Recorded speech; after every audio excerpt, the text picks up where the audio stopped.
Assalamualaikum warahmatullahi wabarakatuh. Di sini saya akan menjelaskan materi hakikat dan pengembangan manusia, landasan pendidikan, asas-asas pendidikan, perkiraan dan antisipasi masyarakat masa depan. Nah, yang pertama saya akan membahas materi hakikat dan pengembangan manusia. Pengertian hakikat manusia. Apa sih hakikat manusia itu? Hakikat manusia adalah ciri-ciri yang membedakan manusia dari hewan secara prinsipil. Manusia diciptakan dengan berbagai kelebihan yang dimilikinya, termasuk memiliki akal dan pikiran, yang membedakannya dari makhluk lain. Dengan akal dan pikirannya, manusia dapat membangun lingkungannya untuk kepentingan kehidupan manusia itu sendiri. Hakikat manusia juga meliputi kemampuan berpikir, berbudaya, religius, dan sosial, yang membedakannya dari hewan. Nah, kemudian fungsi hakikat manusia untuk membantu manusia dalam mengenal dan menerima berbagai konsep dan norma untuk mengatur kehidupannya. Hakikat manusia juga memungkinkan manusia untuk memiliki kemampuan menghayati pengalaman diri dan dunianya menurut agama masing-masing.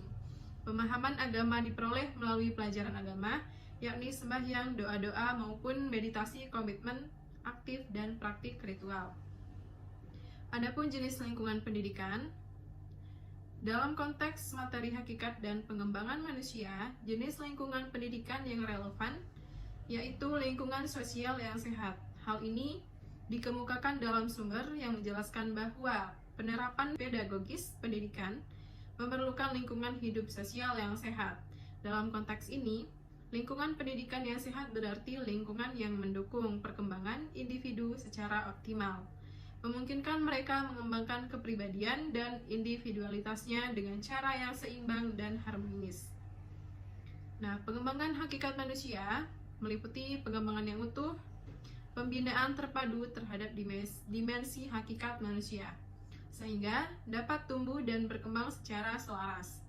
Pengembangan yang tidak utuh, yaitu pengembangan yang tidak memerhatikan semua dimensi hakikat manusia, seperti dimensi kesosialan yang didominasi oleh pengembangan dimensi keindividualan.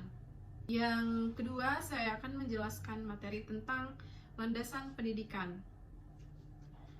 Landasan pendidikan yaitu pijakan dasar yang secara konseptual digunakan di dunia pendidikan. Tanpa landasan, suatu pendidikan akan berjalan tanpa tujuan yang pasti, menciptakan kesengajaan pendidikan melalui jangka waktu komersialisasi. Oleh karena itu, suatu pendidikan harus dibangun di atas landasan yang jelas. Salah satu contoh landasan pendidikan adalah Undang-Undang Dasar 1945. Kemudian, lingkungan pendidikan dapat dibagi beberapa menjadi jenis, yaitu lingkungan keluarga. Lingkungan keluarga adalah lingkungan pertama dari utama yang dialami oleh anak.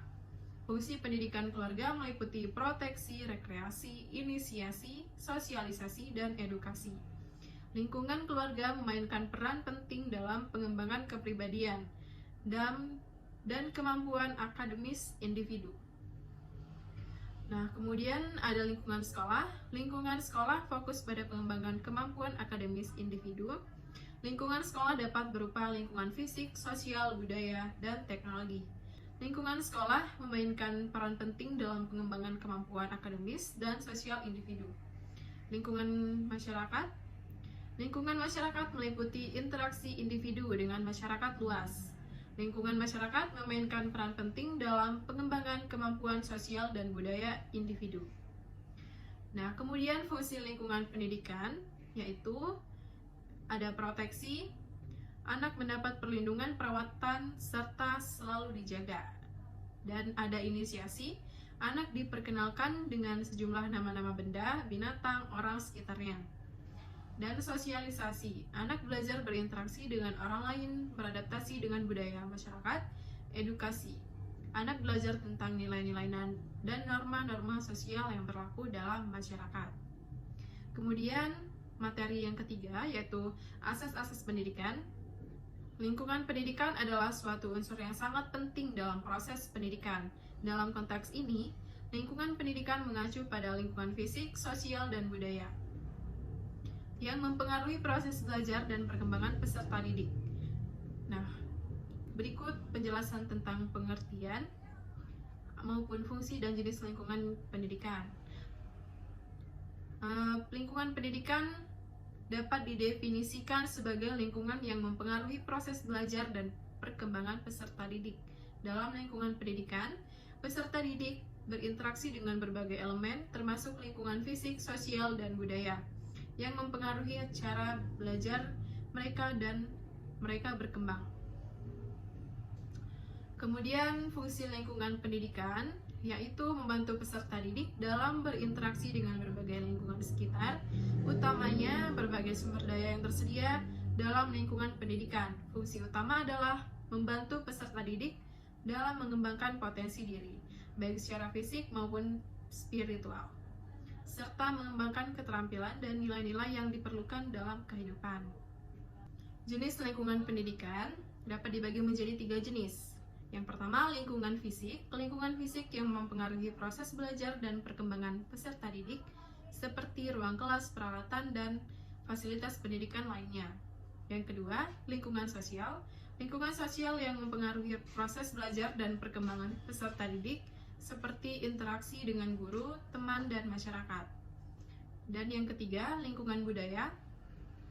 Lingkungan budaya yang mempengaruhi proses belajar dan perkembangan peserta didik, seperti nilai-nilai, kebiasaan, dan tradisi yang dianut dalam masyarakat. Kemudian yang terakhir saya akan menjelaskan materi perkiraan dan antisipasi masyarakat masa depan. Apa sih perkiraan dan antisipasi masyarakat masa depan itu?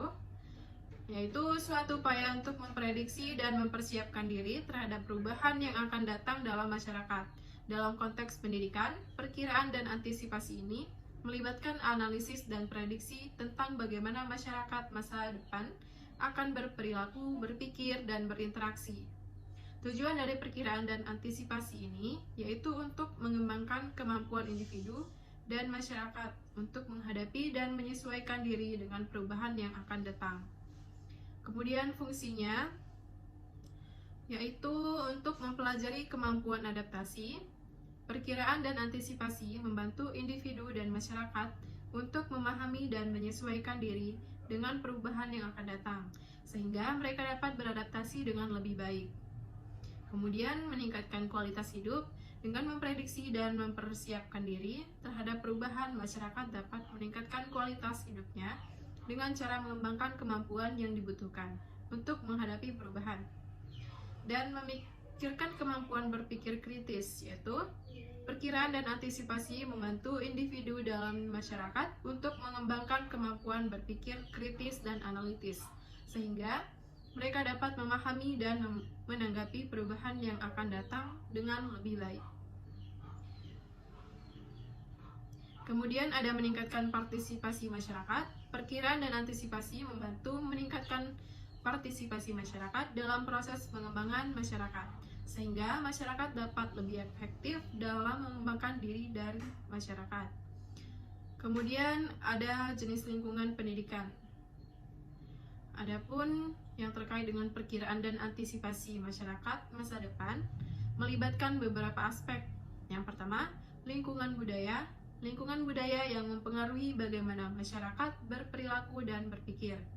Sehingga perkiraan dan antisipasi harus mempertimbangkan bagaimana budaya akan berubah dan bagaimana masyarakat dapat beradaptasi dengan perubahan tersebut. Yang kedua, lingkungan teknologi. Lingkungan teknologi mempengaruhi bagaimana masyarakat menggunakan teknologi dan bagaimana teknologi akan mempengaruhi masyarakat. Sehingga perkiraan dan antisipasi masyarakat harus mempertimbangkan bagaimana teknologi akan berubah dan bagaimana masyarakat dapat beradaptasi dengan perubahan tersebut.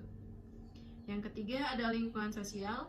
Lingkungan sosial yang mempengaruhi bagaimana masyarakat berinteraksi dan berperilaku. Sehingga perkiraan dan antisipasi harus mempertimbangkan bagaimana masyarakat akan berinteraksi dan berperilaku di masa depan. Kemudian, lingkungan yang mempengaruhi bagaimana masyarakat berinteraksi dengan alam dan bagaimana alam akan mempengaruhi masyarakat.